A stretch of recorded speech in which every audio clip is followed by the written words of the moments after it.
director, el profesor Antonio Marquica, llevamos a cabo un yacimiento desde hace ya casi 2 décadas.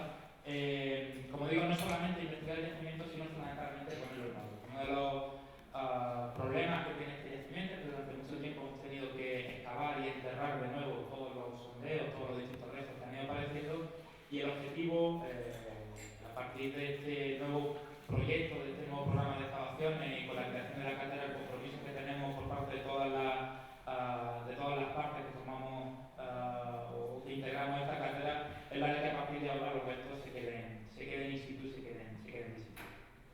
Dentro de las actividades de la cátedra también tenemos el compromiso de dar a conocer una serie de investigaciones, una serie de reflexiones que vienen haciéndose desde hace muchos años por parte de nuestro grupo de investigación, por parte de otros investigadores, al calor de las excavaciones en algunos casos, fruto del análisis sobre los restos, sobre los metales, sobre las faunas, sobre distintos aspectos, las cosas escritas por supuesto, y con motivo de este objetivo, de esta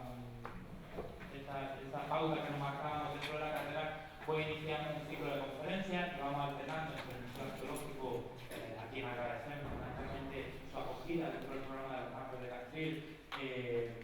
Como digo, vamos alternando tanto el Museo Arqueológico como el Centro Cultural de Atarfe, intentando ofrecer información sobre el yacimiento también a la ciudadanía de Atarfe, que es el que corresponde fundamentalmente el yacimiento.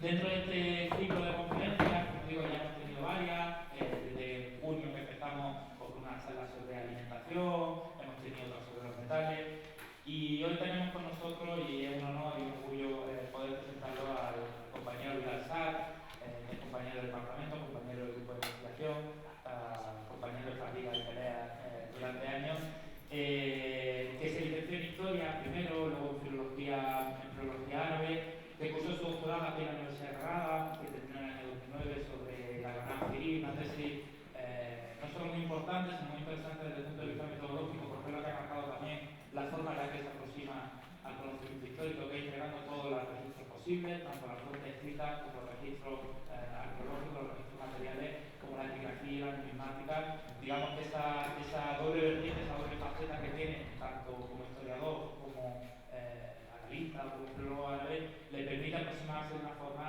singular y genuina a ese concepto histórico que está generalmente, fundamentalmente centrado en 3 aspectos. Su carrera, corrígeme si me equivoco, pero fundamentalmente la ha dirigido al conocimiento del continente de la península ibérica, tanto en lo que fue la Granada Cirí, la tarifa de Weber, como en la marca superior, que fueron sus investigaciones postdoctorales fundamentalmente. Una segunda línea de trabajo que ha tenido que ver con el urbanismo, con las ciudades del sur ultrabético, fundamentalmente Granada, también Medina Elvira, también otras ciudades de menor rango como Loja, como Guadix, como Baza. Y una tercera línea, quizás la más reciente y esperamos y auguramos que quizás la más fructífera en los años futuros, que era de las conexiones con el norte de África, con el poblamiento magrebí, el poblamiento subsahariano, el poblamiento africano, y no solo viéndolo desde la óptica europea, que cómo influye a través de las migraciones y las colonizaciones, sino viendo la historia en el ámbito local, la historia propiamente africana y norteafricana, que creo que es una línea y un potencial investigador de enorme profundidad que está llamada a marcar las pautas del futuro. Este mismo año ha sacado la plaza ya de profesor titular del departamento, que había sido contratado por Unicajal, uno de los contratos postdoctorales más prestigiosos que tenemos en nuestro país, con anterioridad en ese largo periodo postdoctoral que nos ocupa a todos los universitarios de que acabamos la tesis doctoral hasta que conseguimos asentarnos, pues él fundamentalmente dedicó su carrera, o desarrolló su carrera en Francia, estuvo en la Universidad de Toulouse, si no recuerdo mal, y luego en París 8, Sorbona, y luego en París. Ya está, no soy tan viejo, vamos. Bueno, pero no es tan viejo, no somos ninguno tan viejo, ya llegamos a Canadá. Pero una dilatada carrera, como digo, que lo hace, creo que es una de las voces más autorizadas para abordar un tema como el que nos ocupa. A diferencia de otras conferencias de otros años, de otros meses, en lugar de centrarse en un único aspecto, en un único registro, como hemos visto, pues hemos tenido sobre la fauna, la alimentación, sobre los metales, en su caso le propusimos una lectura quizás desde esa fuente que trabajamos en los arqueólogos, que es la fuente escrita, pero hay que decir que Vidal tiene una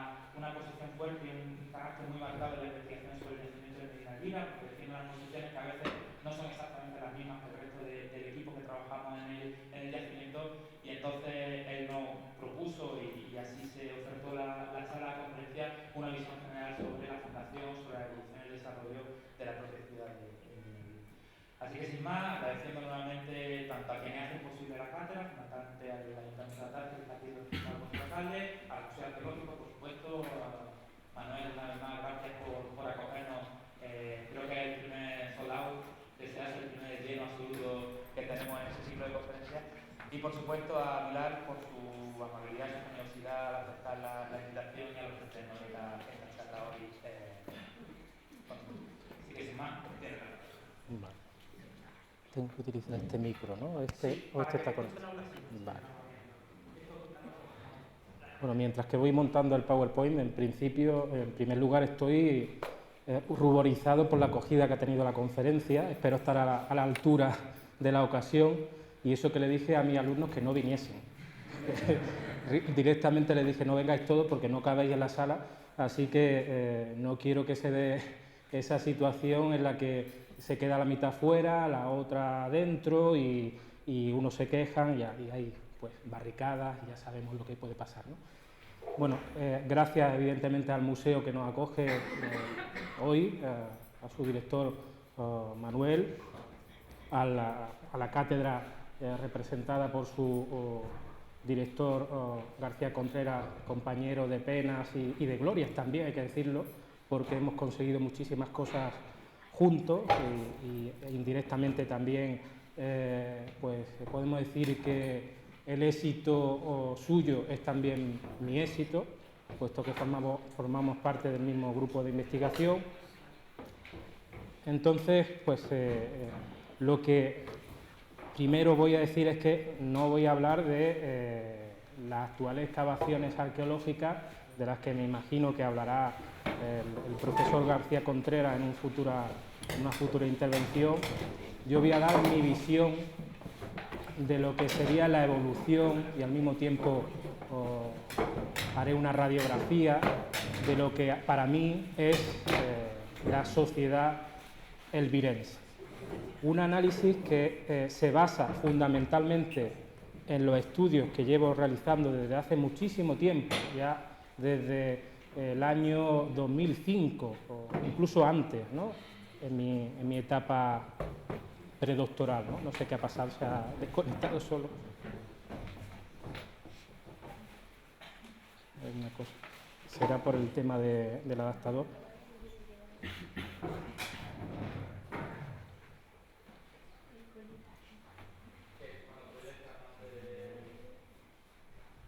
No sé exactamente lo que es.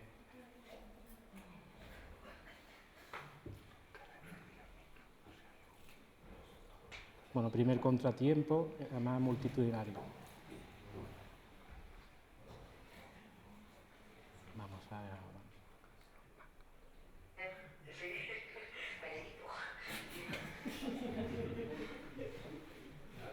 ahora.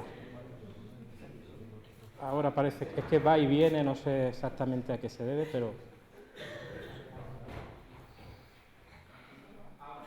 ahora. Bueno, que como decía, se basa fundamentalmente en el estudio exhaustivo de las distintas tipologías de fuentes que hay sobre Elvira.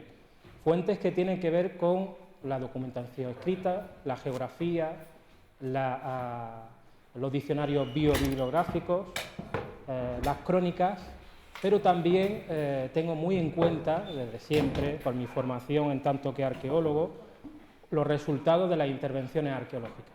De modo que lo que voy a plantear aquí es un debate entre lo que, pues hasta el momento, las fuentes escritas, documentales, la numismática, el estudio de precintos, el estudio de cartografía, pues nos puede decir sobre Madinat Elvira.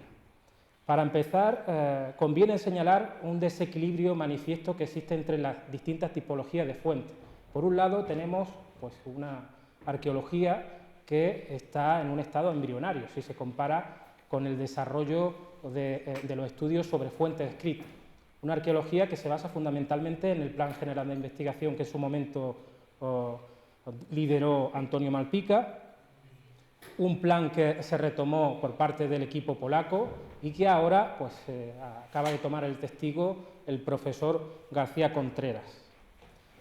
Ha habido otra serie de intervenciones puntuales, muchas de ellas dispersas, algunas de ellas no han dejado ni testimonio escrito accesible, por lo tanto existe una doble problemática en lo que concierne las fuentes arqueológicas, han sido escasas y aparte pues, no hay un repositorio en el que se pueda consultar toda esa documentación. De hecho, contará el profesor García Contreras las malas experiencias que tenemos a veces para consultar algunos de los informes arqueológicos de las intervenciones que se han desarrollado en Madinat el-Bira. Pero por otra parte contamos con unos estudios de las fuentes documentales bastante desarrollados que tiene que ver con, con los estudios de la Escuela de Arabistas granadina, especialmente García Gómez y los distintos especialistas del departamento de árabe, entre los cuales parcialmente me incluyo en tanto que egresado de ese departamento.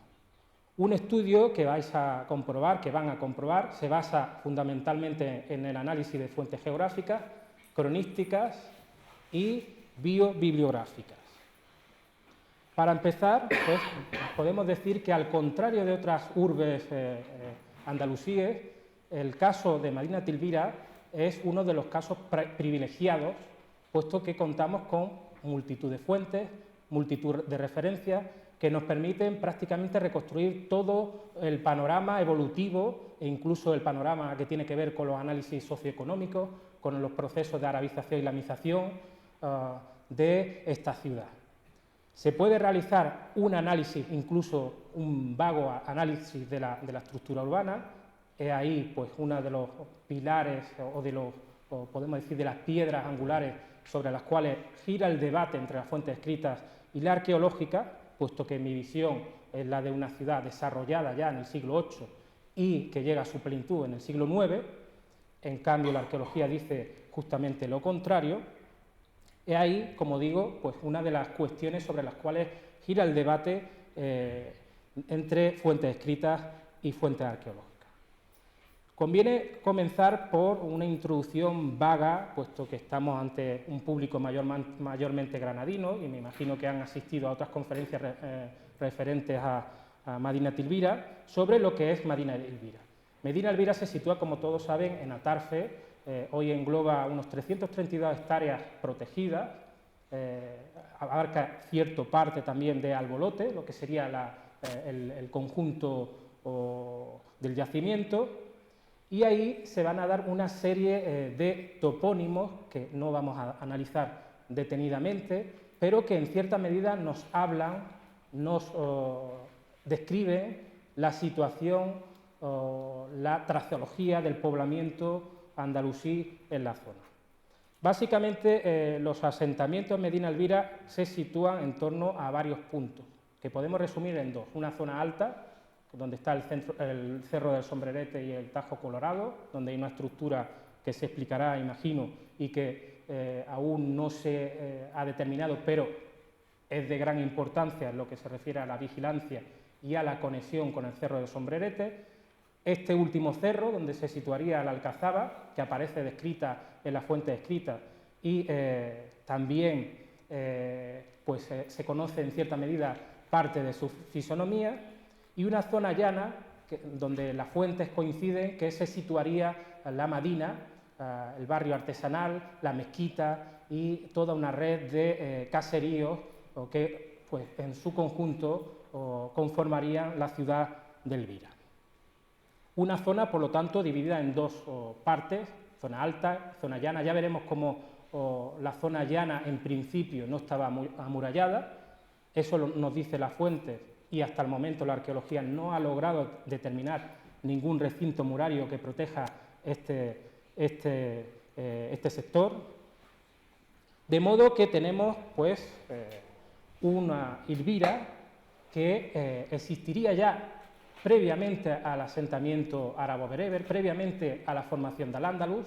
Ahí tienen todo el recorrido que sigue la toponimia desde Iriberri, que sería el topónimo originario, ciudad nueva, proponen algunos estudiosos, Ilíberis, luego la deformación al árabe, la vira o libira, ya veremos que aparece tanto en precintos como en cartografía, Ilvira por metátesis, por cambio silábico, y finalmente Elvira, que es lo que da nombre a la ciudad e indirectamente a la sierra donde se sitúa en la actualidad. El conocimiento de esta Elvira la vamos a tratar fundamentalmente, sobre todo a partir de la fuente escrita, como hemos dicho, y su conquista pues, se puede seguir a través fundamentalmente de 3 tipologías de fuentes.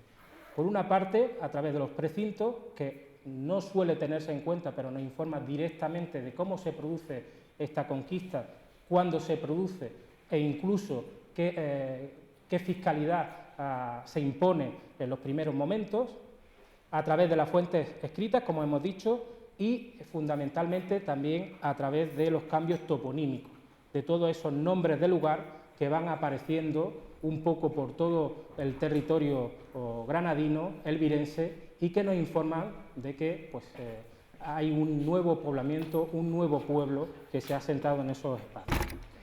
Comenzaremos por los precintos. Conocemos perfectamente cuándo se conquista la ciudad de Elvira.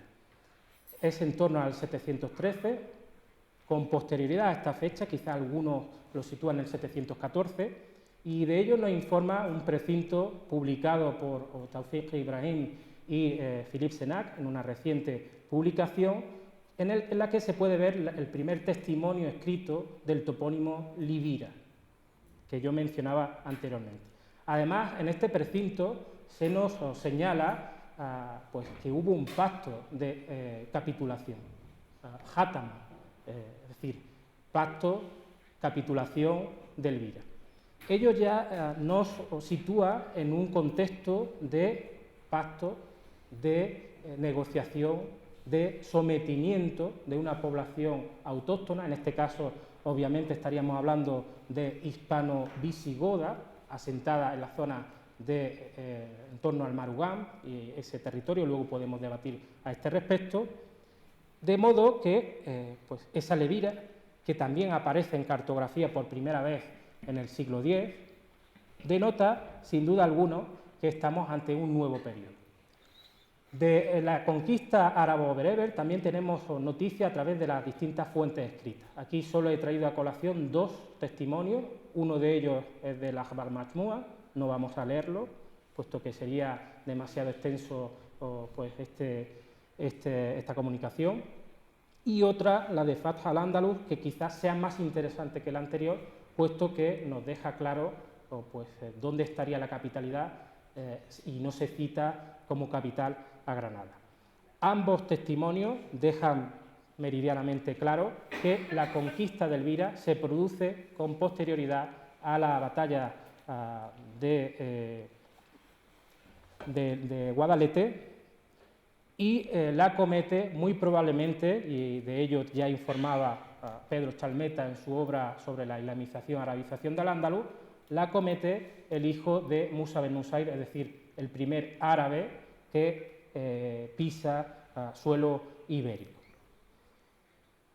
Aquí pueden ver las distintas rutas de conquista, que como he mencionado, pues sitúan o atribuyen a Abdelaziz, hijo de Musa, la conquista no solo de Elvira, sino de todo el sureste peninsular, y ello se puede seguir incluso a través de los precintos, como hemos mencionado, y a través de otro tipo de documentación que hoy no podemos traer a colación. Otro asunto interesante es cruzar los datos de los precintos, ya en el debate saldrá el tema de qué son este tipo de objetillos, y las últimas acuñaciones numismáticas de época visigoda. Eso nos sirve precisamente para apuntalar la idea que defendemos desde hace tiempo de que la ciudad tardoantigua no se situaba en el Cerro del Albaicín, como señalan algunos autores, sino en la zona inmediata a la actual Medina Elvira. Entre otras cosas, por algo lógico. El primer asentamiento árabe se realiza allí, se realiza en la zona adyacente, en la zona próxima a aquella población de la que hay que extraer pues, excedente en forma de tributo. Es decir, tenemos perfectamente reconstruido esas primeras décadas, un primer pacto de sometimiento a través de los precintos que son 3, aquí solo hemos estado 2, un primer asentamiento de los conocidos como Baladiun, es decir, los primeros árabes que llegan a la península, y aquí los subrayo, árabes, no bereberes, puesto que el poblamiento bereber aquí es bastante escaso, un asentamiento que se realiza en Sierra Elvira y no en Granada, y finalmente la formación o la conformación progresiva de un núcleo andalusí que es el resultado de la fusión del núcleo autóctono y el nuevo asentamiento andalusí. Esto en cuanto a la conquista.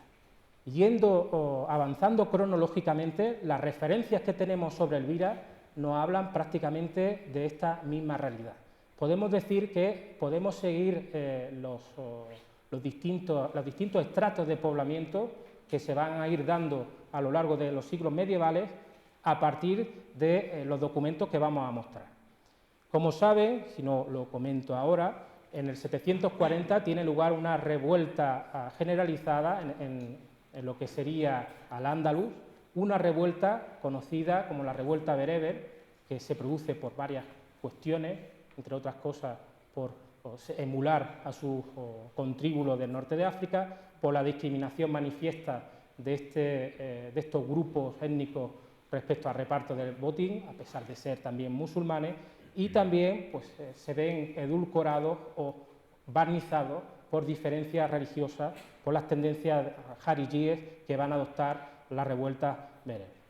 Bueno, estas revueltas van a sembrar el caos en Al-Ándalus e indirectamente van a afectar de forma muy importante a la zona del Elvira, puesto que para sofocar estas revueltas se va a llamar a un ejército de élite que estaba asentado en el norte de África, en torno a Tánger y Ceuta, para que acabase con los líderes bereberes que estaban sembrando el caos, realizando razias en las principales ciudades de Andalucía. Ello va a provocar que un grupo, varias decenas de miles de sirios, con Balch ben Bishr al-Hoshairi a la cabeza, se asienten en distintos puntos de la geografía andalusí. Concretamente, los árabes sirios del Yund de Damasco se van a asentar en lo que sería Medina Elvira. De esto nos da buena cuenta el polígrafo lojeño Ibn al-Hatib, que incluso cifra la cantidad de almas que se asientan en el territorio elvirense. De modo que la llegada de los yundíes sirios va a añadir un nuevo estrato de poblamiento a la ya polícroma Elvira. Si antes teníamos árabes, algunos grupúsculos bereberes, no importantes, no lo suficientemente importantes como para generar nuevos poblamientos con topónimos a su lengua.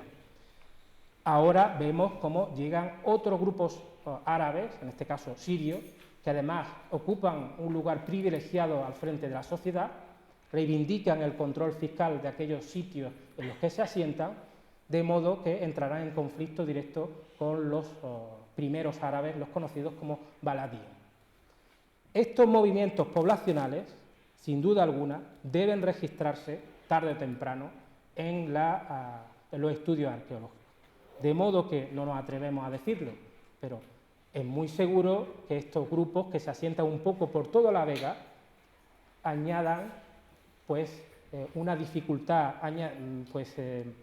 extra a la hora de repartir el botín y el territorio granadino y elvirense.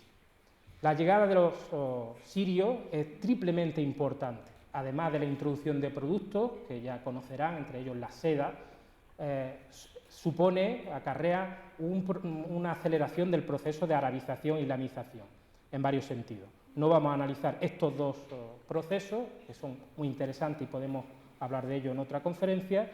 Nos quedaremos con el último de ellos, es decir, la imposición de un nuevo reparto económico, puesto que los yundíes se van a asentar en la Vega granadina, se van a apropiar de muchísimos terrenos que estaban en manos antes tanto de autóctonos como de los baladín, y van a ocasionar no pocos conflictos en el territorio elvirense y un poco por todo Al-Ándalus.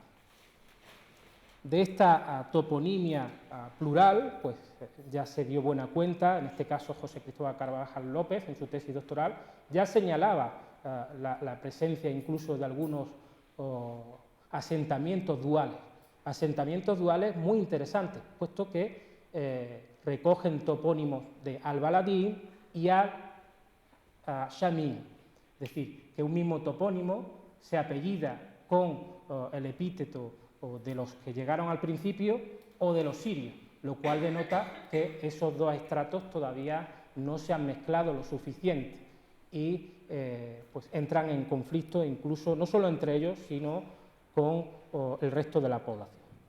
Esto en lo que respecta hasta el 755. Tenemos, por lo tanto, una situación con varios estratos, varias poblaciones a la que hay que añadir el poblamiento autóctono. La situación parece comenzar a resolverse con la llegada de Abderramán I. Como saben, en el 755 llega a las costas de Almuñécar, concretamente a la Herradura, Abderramán I, Abdágir, llega huyendo del Oriente Medio y poco a poco se va a ir haciendo con el control político de toda la Andaluz.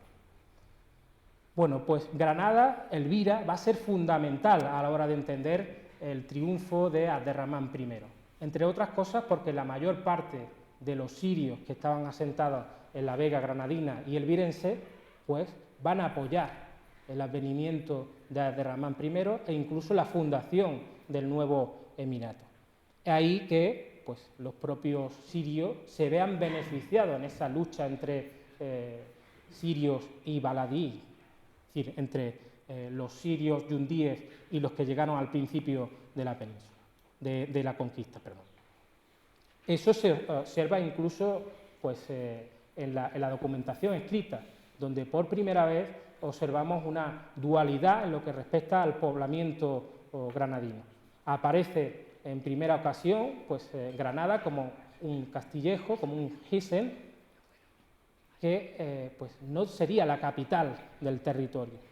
Yo creo que este texto, que no vamos a leer en su totalidad, solo mencionar pues, cuando el emir Yusuf bin Abderrahman al-Fihri fuera derrotado, penetró en Elvira atrincherándose en Hisen Garnata, solo con ese texto nos conformamos, esa mención ya es suficiente para echar por tierra las teorías que decían que la capital de Elvira estaba hasta entonces en Granada y no en la actual Elvira. Un poco pues, la fisonomía, la evolución, la secuencia evolutiva del poblamiento granadino, que hoy no nos va a ocupar pues, más que unas cuantas palabras. Como saben, el Hisen Garnata, que todavía no se ha logrado delimitar toda su extensión, se ubicaría en la zona que está en torno a Hernán Román, a lo que sería el callejón de San Cecilio. Una secuencia evolutiva que podemos analizar en otras ocasiones. De esta presencia de los yundíes más la llegada de Abderramán I, pues se pueden extraer datos muy positivos y muy interesantes. Por primera vez, gracias a la fundación del Emirato, contamos con una serie de nombres de cadíes, de especialistas en cuestiones jurídicas, en derecho islámico, lo cual denota que estamos ya ante una ciudad que va ganando protagonismo, una ciudad que cuenta con sus cargos políticos, con su intendente de la religión, con su intendente del rezo de los viernes, con su intendente de la policía, como es el caso de los tres nombres que muestro en la diapositiva que pueden ver. Señalaremos la importancia de los dos primeros, muy curioso, puesto que ambos pertenecen casualmente a los yundíes sirios, a esa familia. Qué casualidad que estos sirios, que se habían asentado en Elvira, se vean ahora recompensados, acaparando los principales cargos de la administración elvirense. Y señalaremos el último, Al-Ghassani, lo resumiremos con ese nombre, puesto que es muy extenso, que es fundamental para entender las negociaciones entre los yundíes y el resto de la población. Es decir, se trata de un intermediario entre los sirios y los baladín y los hispano-visigodos. Podemos hablar incluso de datos sobre la biografía de algunos de ellos. Ya comentaré un dato muy curioso que le va a gustar mucho a Guillermo, sobre el primero de ellos. En cualquier caso, tenemos que la secuencia que aparece en Al-Himyari viene corroborada no solo por su descripción, por esta entrada que aparece en sus diccionarios geográficos, en la que sitúa claramente la fundación de Elvira en época de Derramán, sino a través de otro tipo de fuentes escritas e incluso fuentes numismáticas, como son los 300. Leemos este texto porque es de suma importancia y verán cómo los distintos estratos de poblamiento a los que hice alusión anteriormente se ven reflejados en esta descripción. Es una de las coras de Al-Ándalus, de gran extensión. Entre los árabes que se asentaron en ella estaban los del Yum de Damasco y muchos clientes, Mawali del imam Abd-Rahman ben Muawiyah, ya que él fue quien la fundó y la pobló con sus Mawali. Y después los árabes se mezclaron con ellos. Su mezquita al-Jama la construyó el imam Muhammad I sobre la fundada por Hanash al-Sana'ani. Es decir, si se fijan, los distintos estratos de poblamiento a los que hemos hecho alusión a través de otras fuentes se ven perfectamente reflejados en esta descripción de Al-Himyari, que es una fuente del siglo XIV, pero que se nutre de toda la información de las fuentes anteriores. Aquí tienen el texto original, por si quieren leerlo algunos de los arabistas o árabes presentes, en el que se puede ver perfectamente el asentamiento de los yundíes por una parte, la fundación con Abd-Rahman, la fundación de la ciudad, no de la cora, puesto que una cora no se funda, no tiene sentido la mención de se fundó una cora, tampoco tendría sentido de interpretar la fundación referida a una cora si se tiene en cuenta que se habla seguidamente de su mezquita mayor, la mezquita mayor de su cora, no, de su ciudad principal, de su capital, ¿no? De modo que tenemos un poco cerrado lo que serían los primeros siglos y décadas de este poblamiento elvirense. Como les decía, la llegada de Abd-Rahman va a ser sumamente importante porque aparecen aquí una polifonía de cargos, entre ellos los primeros cadíes. Ya hemos citado los tres primeros, pero podemos hacer alusión a muchísimos más nombres de cargos que tienen que ver con la mezquita, cargos que tienen que ver con la administración fiscal, condes de herencia hispano-visigodos que funcionan, que trabajan al servicio de las élites y del poder andalusí. Todo ello denota que estamos ante una ciudad, una capital, insisto, sobre esta perspectiva. Siguiendo con la evolución cronológica, esto es el trazado diacrónico, luego nos centraremos en lo que sería el análisis socioeconómico y de la fisonomía de la ciudad a partir de la fuente. Sabemos que en torno al 880, 889, para ser más exhaustivo, se produce, especialmente en el sureste peninsular, una gran revuelta, una gran disensión, una gran guerra civil. Esta guerra civil enfrenta a muladíes, es decir, conversos de origen autóctono, contra árabes omeyas y a su vez también contra otros árabes yemeníes. Se trata de una guerra civil en todos los puntos que pueden seguir a través de este mapa de Monsalvo.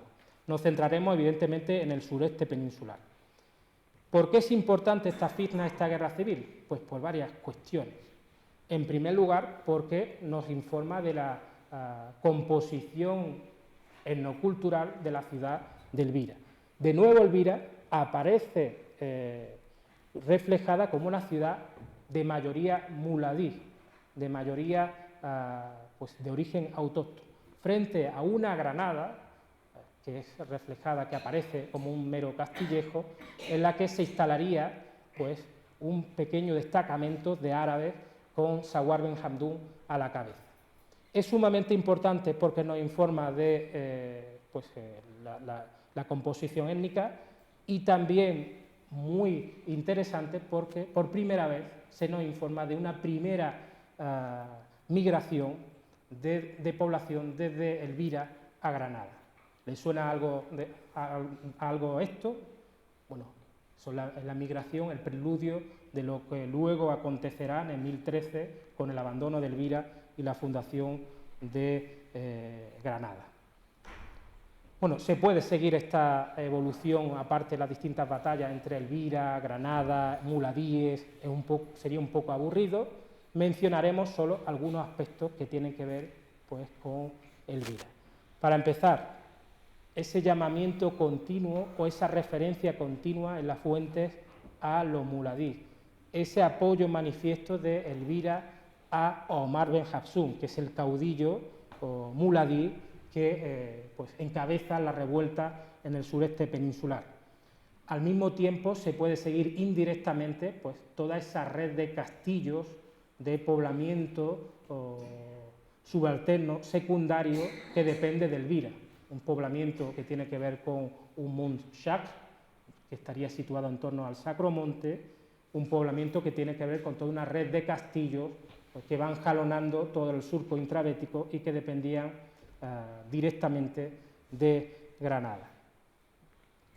Es interesante también, aunque no es el cometido en nuestra conferencia actual, porque se enuncia pues, esa primera oleada migratoria, una oleada que, como comprobarán, fundamentalmente se centra en una población árabe que no se sentía cómoda en Elvira, dado el apoyo manifiesto de los elvirenses a Omar Ben Hafsun, y que decide emigrar a Granada.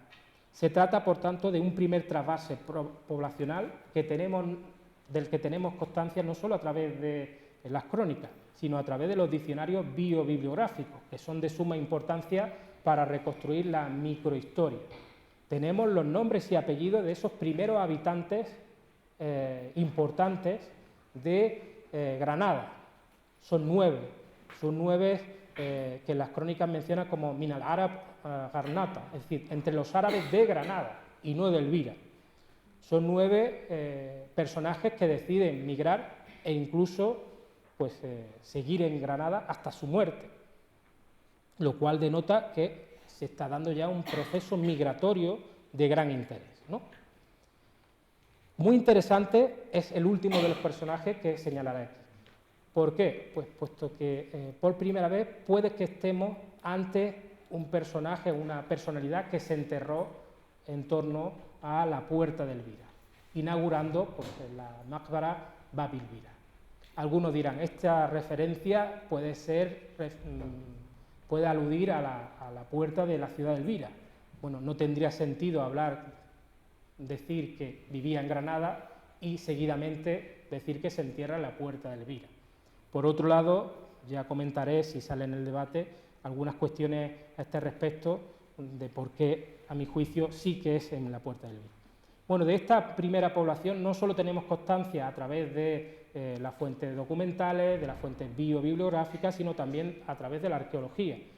Hay la intervención de Calle Panaderos, voy a pasarla rápidamente, en la que se pudo detectar una población no solo militar, sino también civil, como pueden ver por la imagen de la embarazada que les muestro, una excavación que dirigió en su tiempo Teresa Bonet y en la que participaron varios integrantes de nuestro actual grupo de investigación, en la que se hallaron 62 individuos.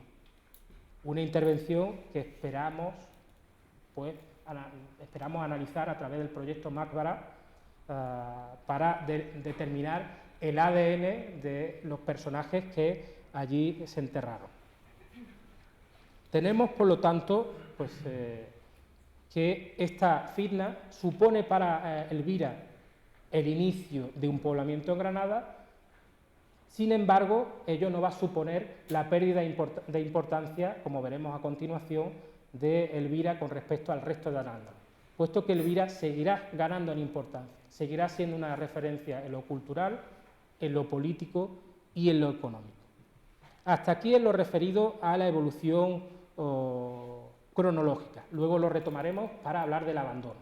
Ahora cabe realizar un análisis de lo que sería la población elvirense, sectores económicos y principalmente sectores vinculados con el derecho islámico, es decir, con la arabización e islamización de la población elvirense.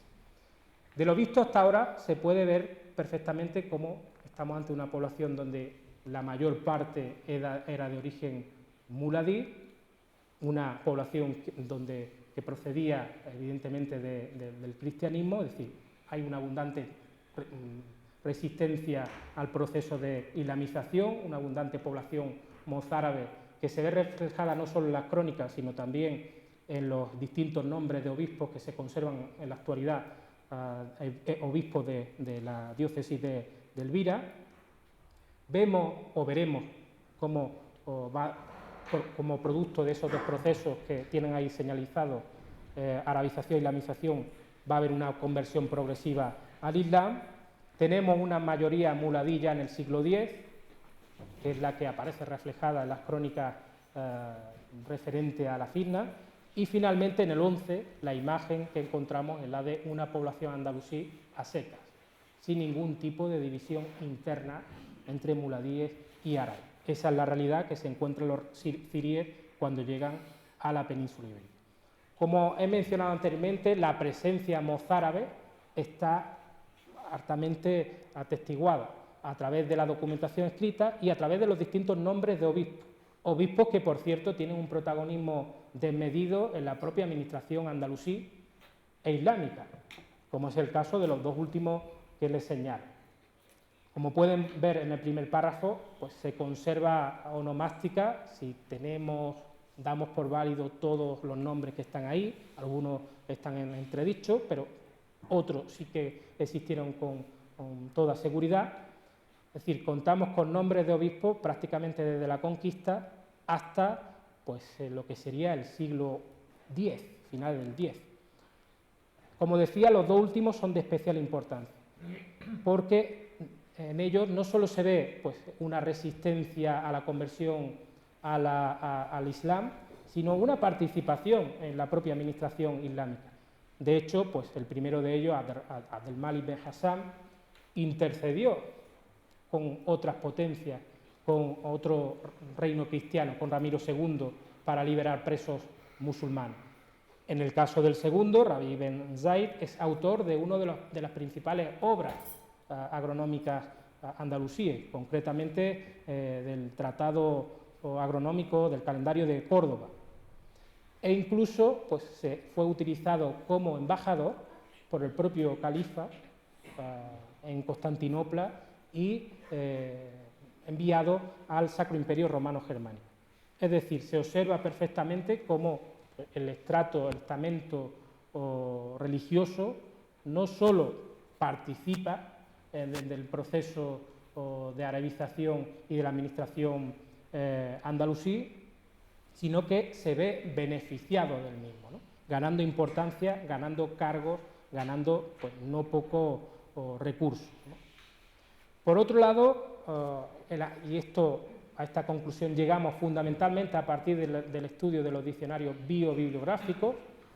Lo que se observa en el poblamiento andalusí, y sobre todo referido a las principales personalidades, ulemas, sabios, literatos elvirenses, es una amplia presencia del factor rural, una amplia presencia de las alquerías. De modo que observamos que 18 de los sabios que conocemos de Elvira, conocemos un total de 99, proceden de un entorno rural. Esta cuestión es muy interesante a la hora de contrarrestarla o de cotejarla con la intervención arqueológica. Tenemos una serie de sabios que vienen de alquerías como Ascarus, les sonará por la Asquerosa, el Valderrubio, otros que vienen de lo que se conoce como las Badias, la Campiña, otros que vienen de alquerías no tan cercanas, como el caso de Abla, en este caso la provincia de Almería, otros de Alcalá la Real, otras alquerías que aparecen en estas fuentes de las que no tenemos constancia ni arqueológica ni documental, como el caso de Agir o Ugir, aunque algunos dicen que podría ser Ojíjare, Biznat, que sería Beznar, en la zona del Valle del Lecrín, Alendín, Hamdam, y otra serie de topónimos que, como les digo, todavía no han sido localizados, como es el caso de Turralias, que al comenzar por Tur puede ser muy interesante cotejarlo con un poblamiento anterior al periodo andalusí. Incluso estas fuentes biobibliográficas nos informan de la presencia de arrabales en la propia ciudad de Elvira, arrabales que hasta el momento pues, se tiene alguna evidencia, ¿no?, de la existencia de la mozarabía, ¿no? Se dice que la zona de poblamiento tardoantiguo luego sería integrada en tanto que arrabal de Elvira, pero poco más, ¿no? En este caso se trataría de un barrio eminentemente árabe poblado por Albalagüín, del nombre del que, de cuya ninfa pues, vamos a ver uno de los personajes destacados en Elvira. Este sería pues, un poco la ubicación de los distintos topónimos. Algunos son sitios rurales, puntos no definidos, ni como alquería ni como ciudades, sino maguadi, como aparece en la fuente, de modo que tenemos pues, una ciudad de Elvira que se nutre de un poblamiento rural bastante rico, eso lo sabemos a través de los estudios del poblamiento rural, y ahora lo corroboramos a partir del estudio de la fuente bibliográfica, y no solo eso, sino que nos puede llevar a pensar en varias cuestiones que tienen que ver con pues, el desarrollo socioeconómico de estas élites arabizantes como son los ulemas. Una importante presencia del ámbito rural en Elvira que nos puede llevar a evocar pues, tres temas: dispersión del poblamiento, algo que se da perfectamente en Elvira y una de las características de la ciudad; el amplio lugar que ocupa los aspectos agrarios dentro de la propia ciudad, ¿no? Es decir, el hecho de que los principales ulemas basen su poder económico en la propiedad de latifundios extraurbanos. Conocemos, de hecho, el caso de un personaje, que vamos a citar a continuación, que se construye una especie de almunia en los alrededores de Elvira. O finalmente, pues, puede que sea por el control indirecto que se realiza, y relacionado con lo anterior, desde la ciudad de todo el agro circundante a Elvira. Como les digo, tenemos incluso pues, algunos testimonios interesantes que apuntalan estas tesis de un dominio rural desde la ciudad de Elvira. Y ese es el testimonio del segundo de los sabios que recogemos en nuestro estudio, concretamente de Al-Asbad al-Harazim. De este se dice que se construyó en un lugar una especie de palacete, no sabría definirlo exactamente, de residencia, a donde encaminó aguas de una acequia y se retiró allí a vivir. E incluso se menciona que el propio emir Hisham I le visitó en su finca, lo cual nos evoca una personalidad de primer rango, ¿no? El propio emir le visita en su finca. ¿Se puede tratar de la primera almunia de la que tenemos testimonio en Elvira? Muy probablemente. Muy probablemente se trataría de una de las tantas almunias que poblarían toda la vega elvirense y granadina. De modo que tenemos una ciudad de Elvira importante desde el punto de vista político, pero con una dispersión manifiesta, una dispersión que se refleja por el control también de la zona periurbana. Una ciudad, y con ello ya menciono también algunas características de su entramado urbano, que se situaría mayormente en la llanura, como nos atestiguan las distintas fuentes que pueden ver en esos párrafos. Esos párrafos están extraídos principalmente del Moktabis de Ibn Hayyan. Todas las fuentes, todas las menciones describen la ciudad de Elvira como un espacio situado en una llanura, lo cual es parcialmente verdad, puesto que sabemos que hay poblamiento también en la zona del Sombrerete y en la zona del Tajo Colorado y en otros cerros adyacentes, en este caso pues, controlados por las élites político-militares y fiscales.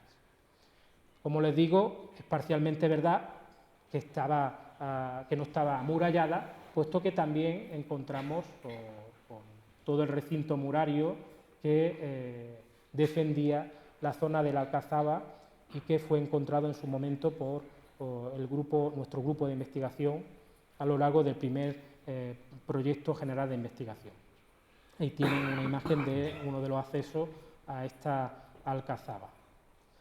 También las fuentes nos informan, ya indirectamente hicimos alusión a ello, de la mezquita Aljama de Elvira.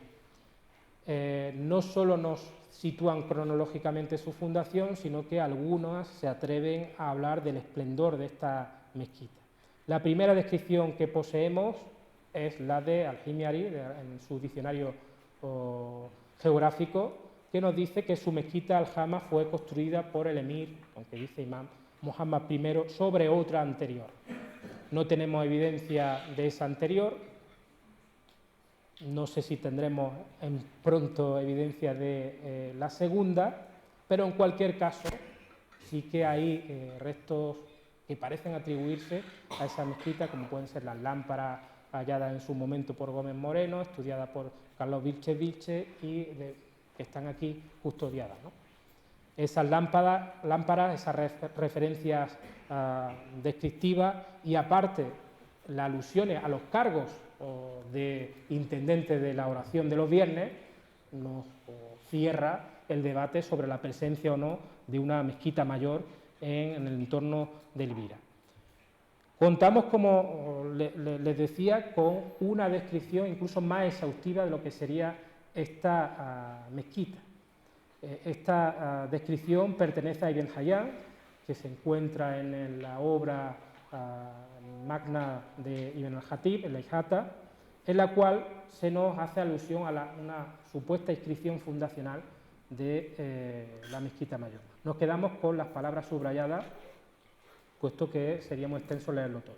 La construyó Muhammad I, de nuevo se reitera ese dato, de nuevo también se hace alusión a uno de los primeros pobladores de Al-Ándalus, a Hanas Hasanani, es decir, se remonta la fundación de esta mezquita a los primeros decenios de presencia islámica, y luego es muy interesante la remodelación que cita el propio Ibn Hayyan. Remodelación que, como les voy a decir a continuación, ha servido a muchos investigadores para decir que la mezquita solo existe en esta fecha y que la ciudad solo existe a partir de esta fecha.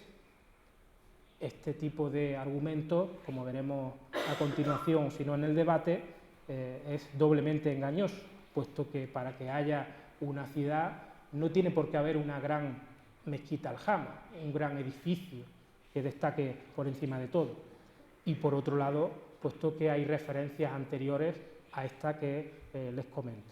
Bueno, como les decía, este segundo párrafo, en esta segunda información se dice que se acabó con la ayuda de Dios bajo la dirección de Abdullah, gobernador de la provincia de Elvira, en Zulqada del año 250, es decir, diciembre de 864-865, lo que viene a coincidir con pues, la fecha del santón que se encuentra en la intervención, corrígeme si me equivoco, de 2007. A veces me baila la fecha. Tenemos, por lo tanto, una ciudad situada en la llanura, poblamiento en altura también con sus murallas, una ciudad que comienza a ganar esplendor a partir de esta fecha precisamente, a partir de mediados del siglo IX. ¿Por qué sabemos que gana esplendor a partir de este periodo? Pues muy simplemente. Primero, a través de las continuas referencias a las estructuras constructivas, ya sea la mezquita, ya sea el poblamiento y la aparición de nuevos arrabales, el Rabat al que hacía alusión anteriormente, y también a partir de la multiplicación del número de sabios de ulema, es decir, de intelectuales, que no solo nacen aquí, o más bien en Elvira, sino que vienen a Elvira para estudiar el Corán y las ciencias islámicas.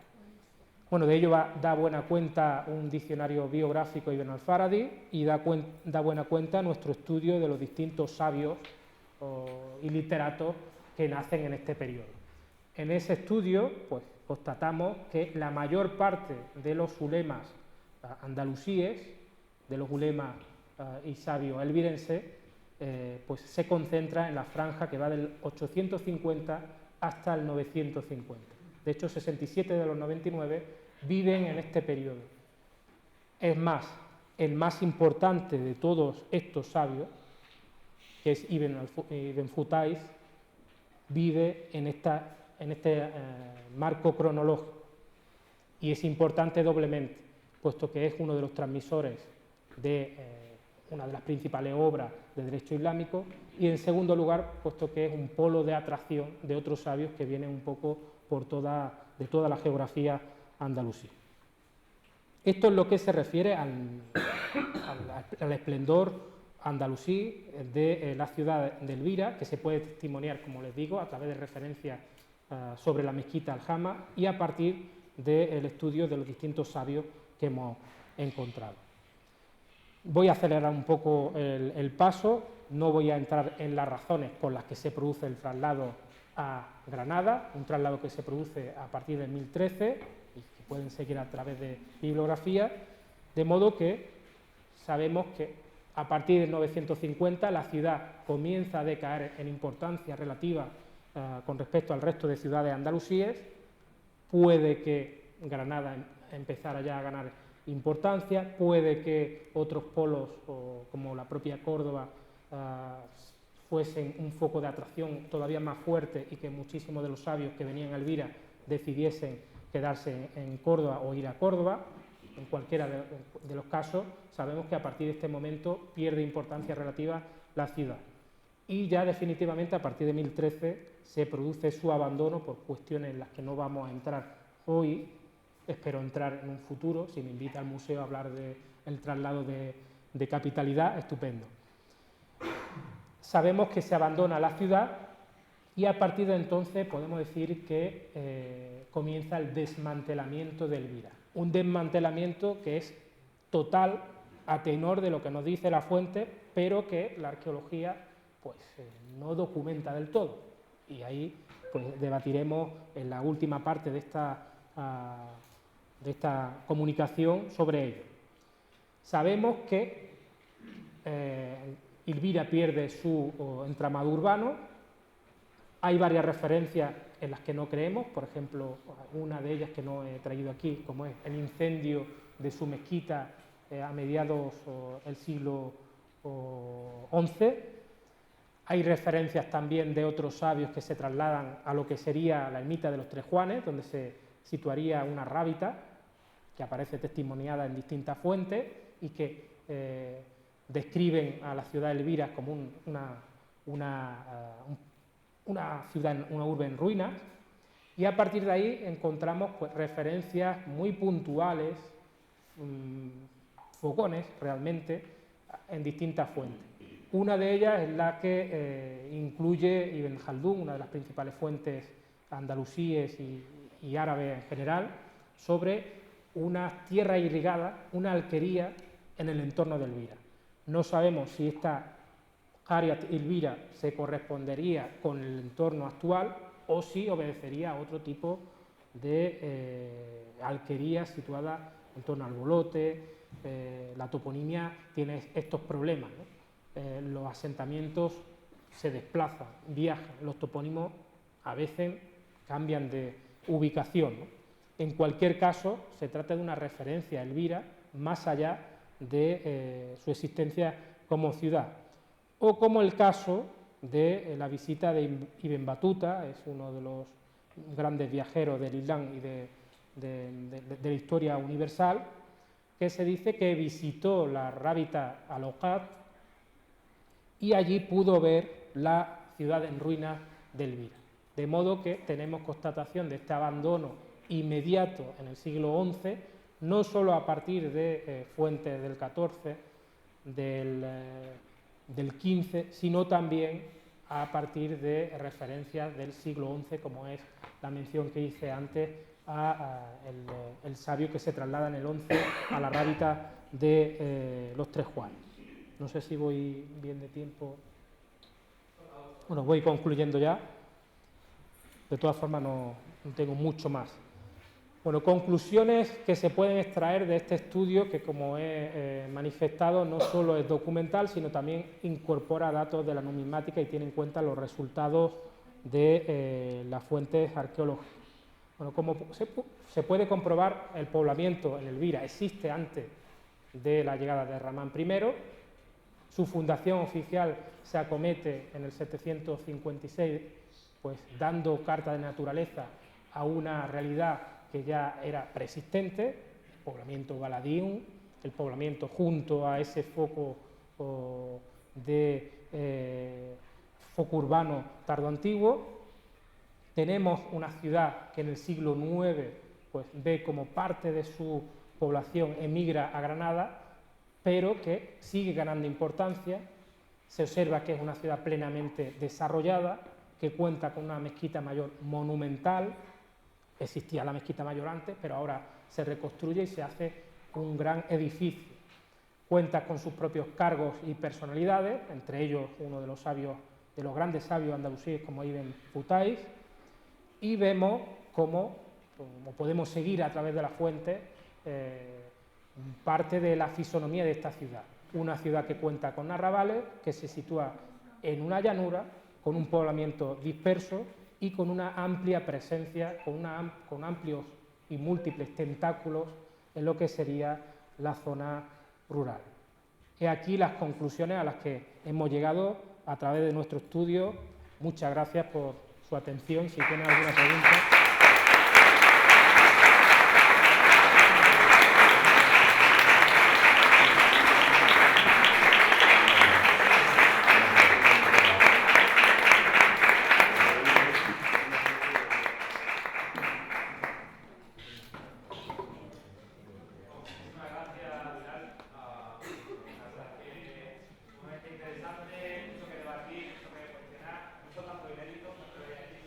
Sí, también hay algo que va a salir en un próximo libro, que no me gusta hablar de mi libro, pero ya de camino.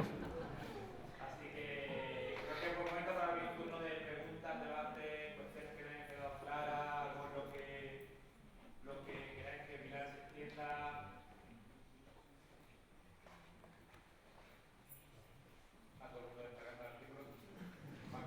Bueno, el artículo hay que decir que legalmente no podría distribuirlo, pero como estamos entre amigos, ¿no? Pues nadie se va a chivar a Abril ni a Estudia Islámica.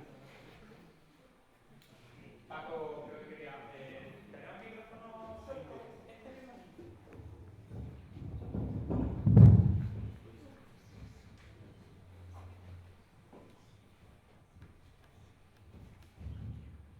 Buenas tardes.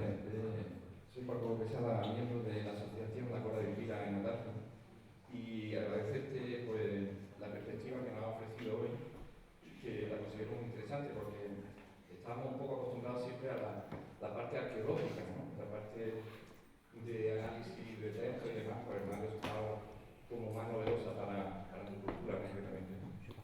Quisiera trasladarte una cuestión. Desde la asociación estamos intentando difundir entre nuestros vecinos pues, el valor del patrimonio Medina Elvira, y echamos de menos buscar algún elemento simbólico que pudiera aglutinar y dar identidad.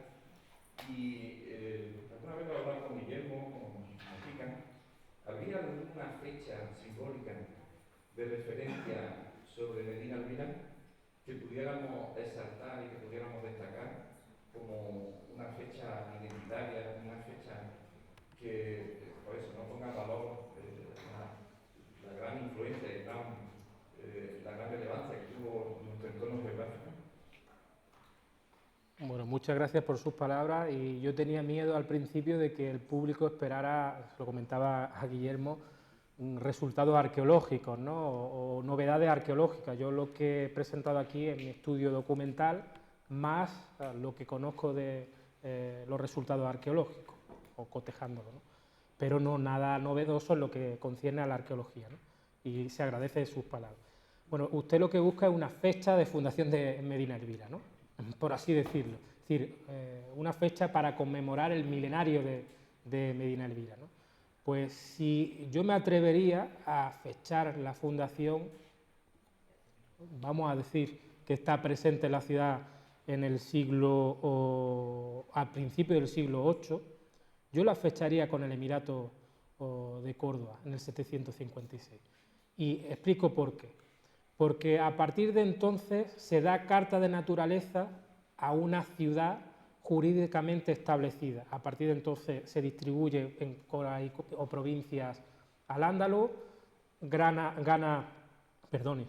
en importancia Elvira, en tanto que allí se va a establecer la autoridad delegada del Emirato de Córdoba, no ya la delegada de la delegada, sino la delegada de un poder independiente andalusí. Aparte, pues todas las menciones que tenemos a los primeros cargos políticamente importantes, los cadíes, como decía yo antes, el intendente de la oración de los viernes, que no es una cuestión baladí, es un cargo importantísimo, puesto que su discurso influye en el pensamiento político y en las costumbres de los ciudadanos y ciudadanas, ¿no? Yo me atrevería a fecharlo en el 756. Vale, gracias. A usted.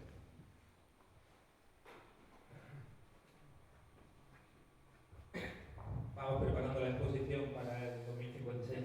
Si estamos vivos, entonces. Por supuesto. Buenas tardes. Yo quería saludarte, Vidal, hace muchos años. Bueno, que no nos vemos. sí, caras conocidas y. Me acabas de reconocer, ¿verdad? Bueno, claro que sí. Seguimos, sí. Yo también pertenezco, soy Paqui, y pertenezco Paqui Fullerá, a la Asociación Cultural La Cora de Elvira. Nos conocimos cuando yo era concejala del ramo de Medina Elvira. Y quería hacer una observación. Me llama la atención que hayas incorporado en tu historia la ermita de los Tres Juanes, porque normalmente de la ermita de los Tres Juanes se habla con la leyenda, bueno, de los Tres Juanes y tal, que no llegó a ser una iglesia de culto, pero tú lo has relacionado con Medina Elvira y la ubicación de un señor del que soy incapaz de reproducir el nombre, y me ha parecido muy interesante. Esa parte nos interesa que nos documentes más, que la conozcamos la gente que vivimos en Atarce, y sobre todo pues, como Asociación Cultural La Cora de Elvira, darte muchas gracias porque nos has dado información, nos has dado luz, y te invitamos a que pases por ahí, por la excavación que están haciendo tus compañeros.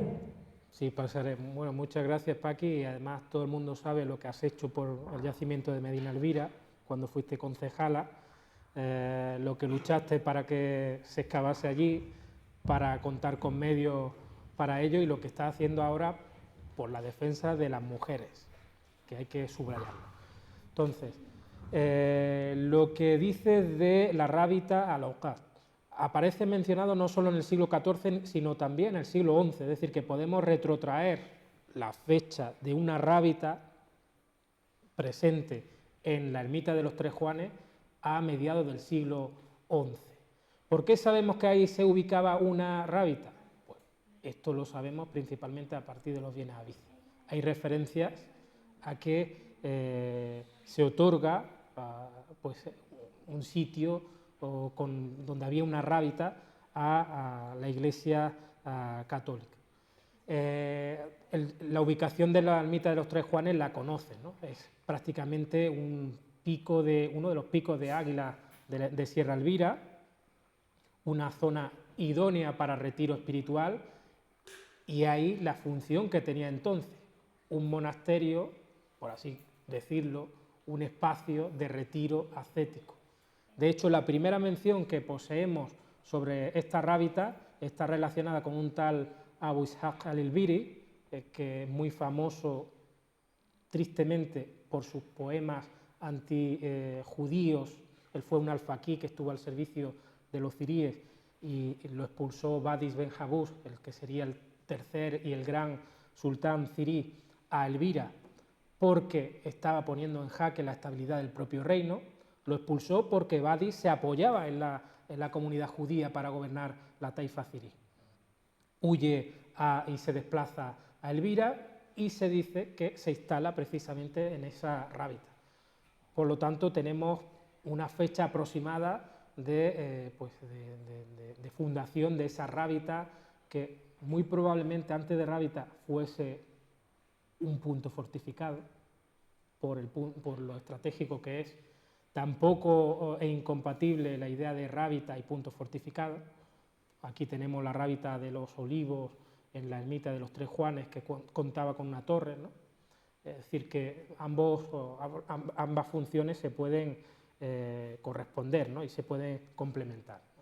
Entonces, no sé si te satisface estos datos, no tenemos mucho más, pero decirte que también el Diwan, lo que sería el compendio poético de este Abu Ishaq, ha sido traducido parcialmente. Yo he traducido una parte de su Diwan, en el que dice, pues desde aquí se contempla la ruina de la ciudad que fue Medina Elvira, ¿no? Ese verso lo he traducido y denota que estaba escribiéndolo desde la altura, desde esa Rábita de la Águila. Gracias por tu pregunta.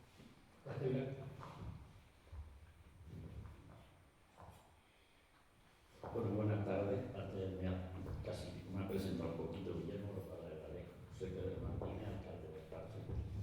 Primero, darte a ti las gracias por esta conferencia tan ilustrativa y que seguimos en esa línea que hemos inaugurado desde el Ayuntamiento de Tarso, y en la que efectivamente, como ha dicho Guillermo, hasta ahora se habían hecho muchos estudios y se había investigado, pero tampoco era el yacimiento que se podía enseñar. Y desde esa perspectiva, desde que yo estoy, hemos seguido trabajando en poner el valor del yacimiento. Es decir, que por eso invito a todos los que están aquí presentes, pues a mirar que se pasen por el yacimiento y poquito a poco, gracias al trabajo que está desarrollando Guillermo ahora mismo, pues ya podemos ver algunas cosas. Y es nuestra intención también, hemos puesto, pues vamos a sacar un concurso de ideas para las cubiertas que cubran el yacimiento, que quiera desde que se pueda visitar, ¿vale? Que no pongamos ahí, como he visto en otros sitios, estos cajones metálicos que son tremendos y que lo que hacen es delucir los restos. Bueno, en ese sentido vamos a trabajar, hemos inaugurado una nueva etapa y queremos que el yacimiento, pues, la importancia que tuvo esa ciudad, la podamos llevar a cabo y poner sus restos el máximo tiempo posible, o sea, en el menor tiempo posible a disposición de la ciudadanía para que pueda ver la gran ciudad que hubo allí en el Tarso.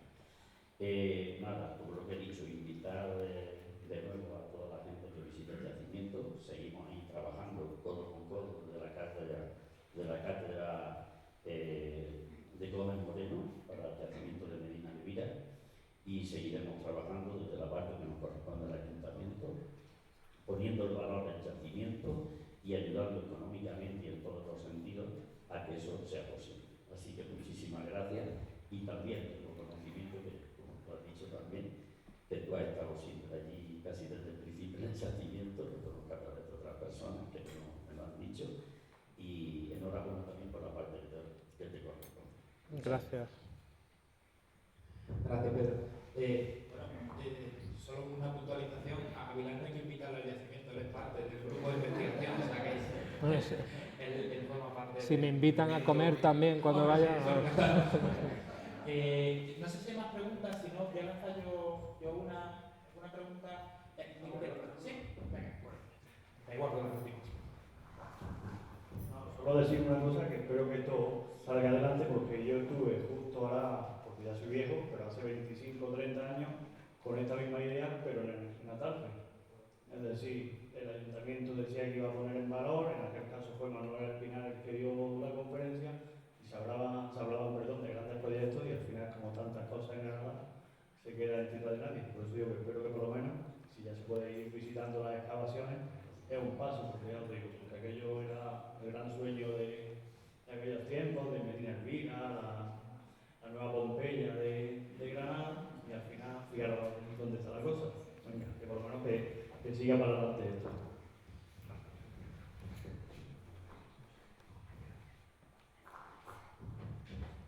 Buenas tardes. Yo, como veo que la mayoría de la gente tenéis muchísimo conocimiento de lo que se ha estado hablando aquí, y bueno,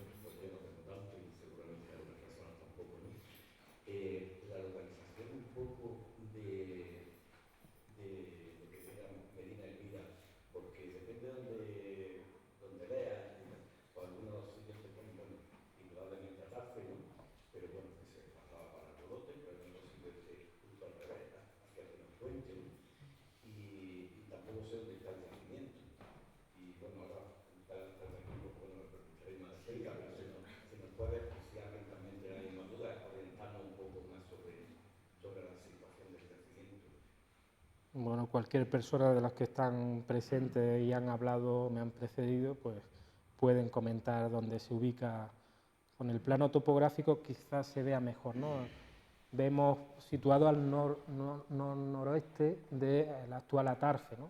Con un núcleo principal que estaría en torno al Cerro del Sombrerete, esto es el mapa topográfico del IGN, con varios puntos de poblamiento más denso, ¿no?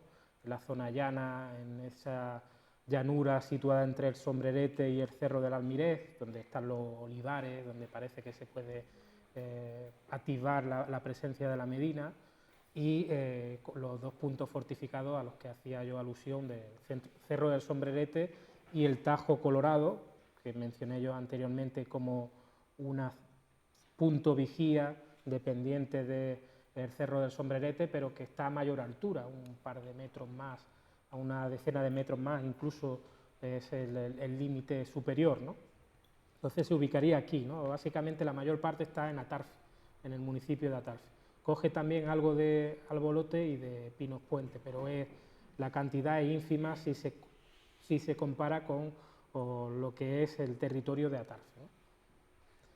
Como decía yo antes, y aprovecho, ¿no? Lo de la toponimia, resulta doblemente interesante. Aquí podemos analizar toda la microtoponimia, que estará presente en el libro y estará presente en otros estudios que vamos a hacer, en este caso conjuntos, que hay en el entorno de Elvira, ¿no? El prado antes hacía referencia a la rábita de las Águilas, con un topónimo claramente árabe. Hay referencia al Cerro del Almirez, otro arabismo más. Hay referencia al pago de Marugán, de Marsh al-Auqat, es decir, de una pradera, de modo que se puede un poco incluso reconstruir. Por eso decía yo que es una toponimia parlante, que nos informa, pues, de la llegada de nuevos pobladores, de la llegada de una nueva realidad política y cultural, ¿no? Como es el andalusí, ¿no? Y el análisis de esta microtoponimia, mezclado con el análisis de la fuente, pues puede dar resultados interesantísimos e incluso puede ayudarnos a reconstruir los primeros momentos de Medina Elvira.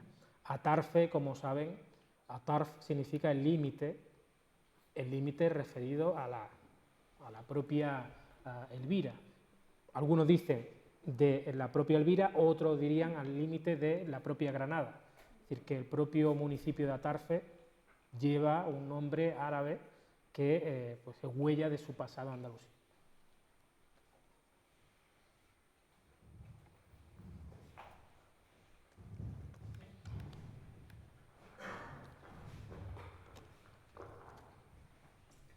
Buenas tardes, mira, yo tenía una duda que era acerca del año en el que has dicho el abandono total de Elvira, que era en el 1013, ¿no? Has explicado que no tendrías tiempo suficiente para explicar todas las causas de ese abandono, pero como modo general, ¿podrías darnos una idea más o menos de cuál fue la principal causa de ese abandono de Elvira? Pues sería fruto de otra nueva conferencia, ahí lancé yo el dardo al museo, de abandono y fundación de Granada. No sé si por aquí lo he traído, porque he traído algunas diapositivas de regalo, pero básicamente se resume en tres. Primero, el hecho de la ubicación de Elvira en una llanura, no amurallada. Bueno, se puede amurallar tarde o temprano, y de hecho los ciríes, cuando llegan a Elvira, les dice a los de Elvira que construyan una muralla o se trasladen, pero no es así, no se hizo así, ¿no? El hecho de situarse en una llanura. Por otro lado, el lugar preponderante que ocupaba Granada, en una colina, el Albaicín, en medio de varios ríos, entre ellos el Darro y el Genil, una zona más fácil de defender, que sería la tercera causa, en un contexto de guerra civil generalizada, que el que se da a principios del siglo XI con el estallido de la Gran Firna o de la Segunda Firna andalusí, de modo que tenemos pues causas estratégicas, causa vinculada con el aprovisionamiento hidráulico y también referida, lo mencionaba anteriormente, con la presencia o no de una muralla. E incluso, esto lo decimos en nuestra tesis doctoral, aspectos ligados a la simbología. Con la llegada de los ciríes se quiere marcar un nuevo periodo y con ello se quiere fundar una nueva ciudad que sea el símbolo de la nueva era, de la nueva entidad política que conforman los ciríes. Los ciríes granadinos no hacen más que lo que hicieron sus familiares en el norte de África. Ellos fundaron Ashir al finales del siglo X, fundaron las Qalat Bani Hammad en Argelia a mediados del siglo XI y el resto de formaciones políticas prácticamente hacen lo mismo. Fundan nuevas ciudades que además sean sede del nuevo poder y simbolice pues, el esplendor de esa nueva dinastía. Yo me atrevería a decir algo más incluso. Se quiere hacer una nueva redistribución del control del territorio, a mi juicio. Elvira se conoce que tiene unos límites determinados, las propiedades pues, estarían en manos de personas determinadas, valga la redundancia. Lo que se quiere con el traslado a Granada es también realizar un nuevo reparto con los criterios impuestos por el nuevo poder, en este caso por los ciríes. No sé si te explica. ¿Una pregunta más?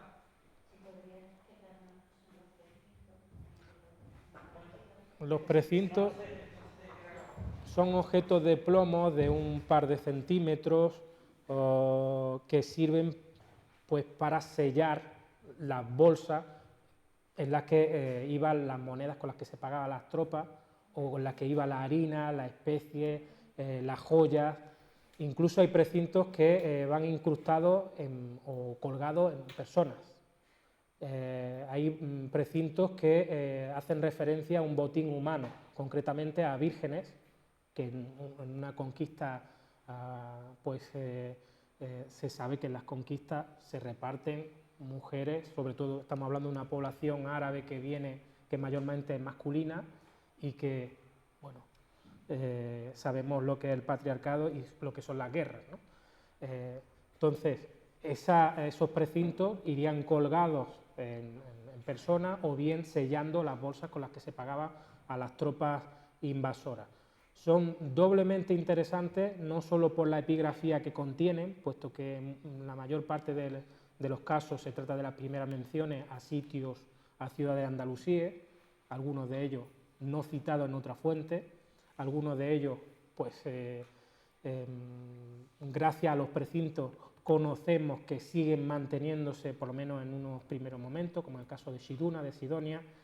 Otros pues, hacen referencia a un poblamiento disperso, como el caso de Jaén, que aparece no con el topónimo o con el nombre de Madina, sino como Art, es decir, lo que sería territorio de Jaén. E incluso también es interesante, como decía, por el aspecto pues, referido a la fiscalidad, porque en muchos de ellos se hace referencia al pacto de capitulación e incluso a los tributos que tenían que pagar las poblaciones sometidas a las nuevas autoridades constituidas. Por ejemplo, en algunos de ellos aparecen menciones al pago en harina. En el caso de un precinto de Beja, en el Alentejo portugués, concretamente aparece el término daqiq baja, es decir, reparto de harina a las tropas, lo cual está denotando que se está pagando en especies a las tropas invasores y no en moneda, y al mismo tiempo nos está informando de esa primera fiscalidad que se está instaurando en la península ibérica con el advenimiento de los árabes, ¿no? Es decir, que es triplemente interesante. No sé si le aclara la cuestión. Pregunta más.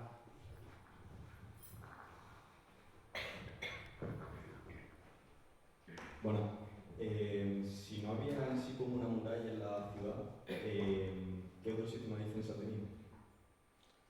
Bueno, hay muchísimos sistemas para defender una ciudad, desde la construcción de la muralla a la ubicación en altura o a la presencia de fosos alrededor de la misma. En este caso, no me consta que haya un sistema propiamente dicho, bien estudiado, en el caso de las zonas llanas. Hay una de las principales cuestiones y problemas que entraña el poblamiento en Medina Elvira. Quizás los barrancos, quizás estar rodeado del Tajo Colorado, del Sombrerete, de una serie de mesetas, de loma, pueda proteger la ciudad, por lo menos de la zona noroeste y norte, ¿no? Pero no tanto de lo que pueda venir del sureste. Entonces puede haber muchos sistemas defensivos aparte de la muralla, ¿no? Desde la ubicación en puntos elevados a la presencia de fosos o hay también incluso evidencia en época bajo medieval de casas, murallas o construcciones tipo torres. Es muy interesante, por ejemplo, el doble sistema defensivo que tiene Granada, no solo rodeado de murallas, sino también por la propia Vega, hace de defensa, por lo pantanoso de algunos que son algunos terrenos, ¿no? Todo eso hace la vegetación, la propia vegetación puede ser utilizada como elemento defensivo. Todo eso hace que se dificulte la incursión en una medina, ¿no?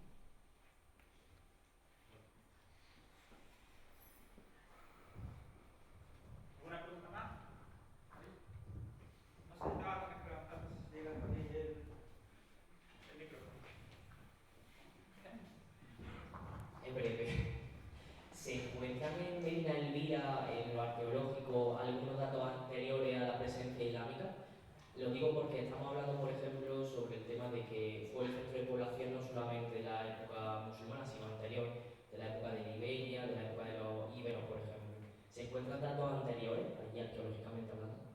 Sí, de hecho, bueno, hay una necrópolis donde hay millares de cuerpos que parecen de adscripción tardoantigua, muchos de ellos con toda seguridad, no todos, no de todos tenemos una constatación o podemos decir una evidencia absoluta, pero muchos de ellos son de época tardoantigua con toda seguridad. Y miles de cuerpos no se entierran en una zona rural, en un punto secundario. Estamos hablando de varias decenas de miles. Me parece que son 3.000, ¿no? O cosas así. Que también vamos a estudiar a través del proyecto Mácbara, vamos a hacer análisis de ADN de esa población y la vamos a comparar con la población que aparece en calle Panaderos para ver pues, si se trata de una población que viene del mismo sitio, si la población de Panaderos es el resultado de la conversión de los autóctonos o si por contra es el resultado de las migraciones de árabes, ¿no? O de bereberes a la península. Es decir, que evidencia hay mucha, aparte también hay restos de metales y otras evidencias. No así desde el punto de vista urbano, no me consta que hasta el momento haya pues, mucha evidencia. Bueno, no he citado aquí, me he quedado con un montón de citas por incluir la referencia a las iglesias de Elvira. Hay una inscripción de principios del siglo XI que habla de una iglesia en Elvira. Hay otra referencia que nos habla de una iglesia en la afuera de Granada, que puede ser incluso anterior a la época andalusí, con lo cual el poblamiento del entorno de Elvira, Granada, cristiano, tardorromano, está perfectamente constatado. Y toda la evidencia, el mayor cementerio tardoantiguo encontrado hasta hoy está en Medina Elvira o en el entorno de Elvira. De ahí que yo diga que la ciudad, la primera ciudad y el primer poblamiento importante árabe se sitúe allí. Uno no se sitúa pues, a muchos kilómetros de la población que quiere someter. Es cierto que no tiene por qué mezclarse, no tiene por qué situarse en el mismo sitio, pero sí por lo menos en una zona adyacente pues, para tener controladita a esa población a la que se quiere someter a tributo. ¿Alguna pregunta más? A ver, quiero hacer un comentario y una pregunta legal, pero voy a cansar. ¿Puedes poner el mapa que utilizas? ¿Cuál? El mapa donde tiene marcada la zona arqueológica, por favor.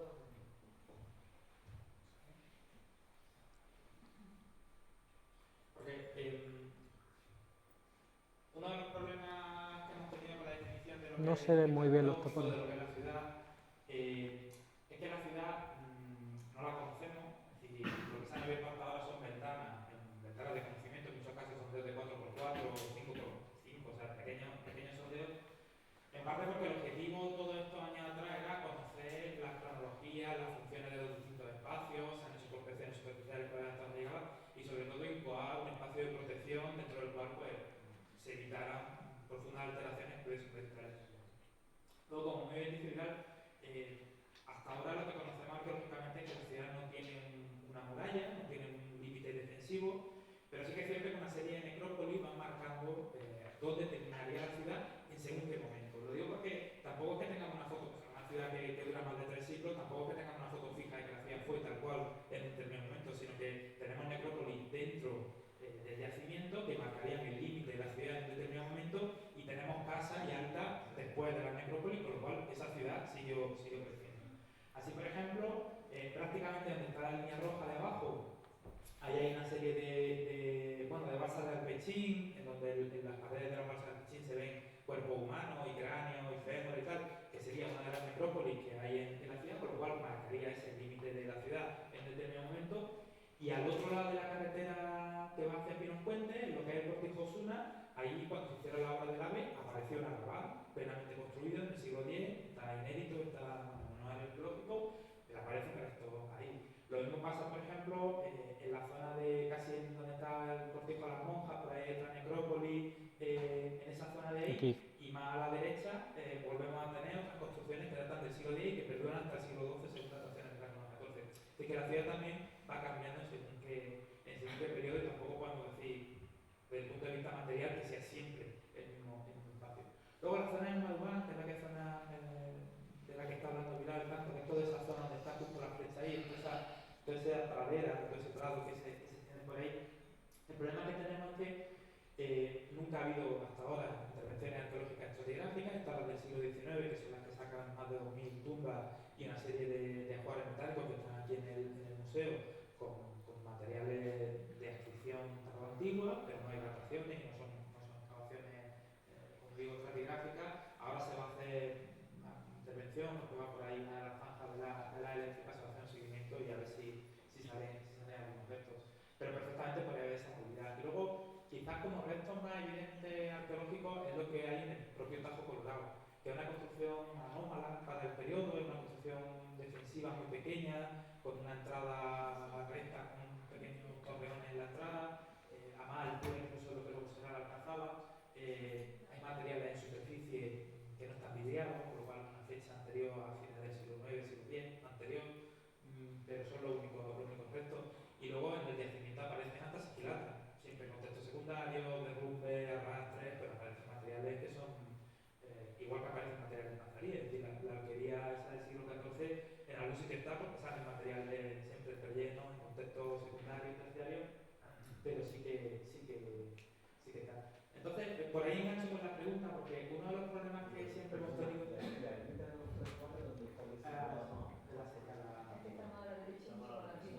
Sí. Está aquí. Aquí está. Donde está la flecha ahora mismo está.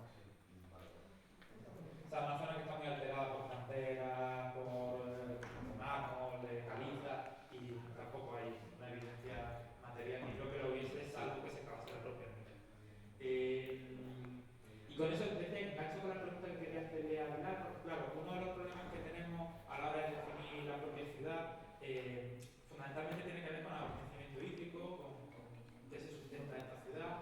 Pilar ha mencionado en alguno de los textos que ha puesto que había varios ríos incluso, o este personaje que construye lo que claramente parece ser una armonía y que se lleva el agua a la armonía, ¿no? Que luego lo visita uno de los Si puedo meter el pendrive, incluso pongo la traducción. ¿Tiene el pendrive puesto eso? Sí, es verdad. No, me refiero, bueno, estoy con mi ordenador, ese es el despiste que yo tengo, que no suelo estar con mi ordenador. A ver si está por aquí el artículo. En el artículo que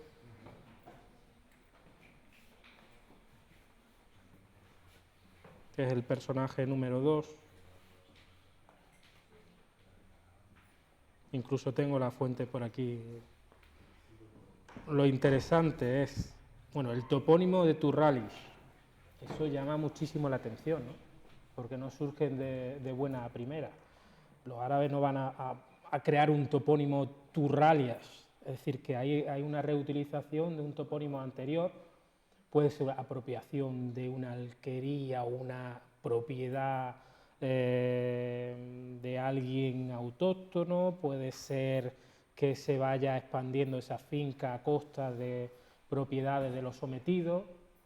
Hay que pensar en todas estas circunstancias. Debe pensar más porque luego en época nazarí, en el siglo XIV, otra de las alquerías que se relaciona con la despoblación de Medina Elvira, quiero recordar es Torrebón, que está por la zona donde está el restaurante Marino, más o menos por esa zona Bueno. es Torrebón, que podría estar relacionado también con este topónimo de Turralis, que claramente es... Sí, yo pienso en un diminutivo, fíjate, Turralias, puede ser, de una arabización de Turrus y Turralis, como es extranjero al árabe, pues es fácilmente identificable que se incorpore una L ahí. Es decir, que se trata de un personaje que además es bastante importante, puesto que es uno de los principales cadíes de Aderramán, fue cadí, familia de los Yudis, que son de los rebeldes luego en la época de la Fitna, fue intendente de justicia, Wali al-Qudá, es decir, jefe de los jueces de Elvira, que él se construye en un manzil, es decir, un lugar, ¿no? Un casa, residencia, lo que podría ser un palacete, perfectamente. En otra fuente aparece como refugio.